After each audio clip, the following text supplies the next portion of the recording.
আওয়ামী লীগকে রাজনীতিতে নিষিদ্ধের সিদ্ধান্ত গ্রহণে জাতীয় সংলাপ ডাকার আহ্বান জানিয়েছেন গণ অধিকার পরিষদের সাধারণ সম্পাদক রাশেদ খান। অন্তর্বর্তীকালীন সরকার এতে রাজি না হলে প্রয়োজনে সরকার বিলুপ্ত করে তত্ত্বাবধায়ক সরকার গঠন করার কথা বলেন তিনি।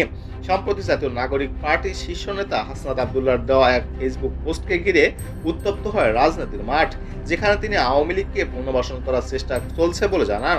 তাছাড়াও সম্প্রতি প্রধান উপদেষ্টা ডক্টর ইউনূসও আওয়ামী লীগকে নিষিদ্ধ করা হবে না বলে মন্তব্য করেছেন, যা নিয়ে কঠোর অবস্থানে ঘোষণা দিয়েছে গণ অধিকার পরিষদ। এবারে রাজনৈতিক দলের সাধারণ সম্পাদক ফেসবুকে একটি বার্তা দিয়েছেন, যেখানে আওয়ামী লীগকে নিষিদ্ধ করার ব্যাপারে নিজের অবস্থান জানিয়েছেন। রাশেদ খানের দেওয়া ফেসবুক পোস্টটি পরের পাতায় পাঠকের জন্য হুবহু তুলে ধরা হয়। তিনি বলেন, আওয়ামী লীগকে নিষিদ্ধের সিদ্ধান্ত গ্রহণে প্রধান উপদেষ্টাকে জাতীয় সংলাপ ডাকার আহ্বান করছে।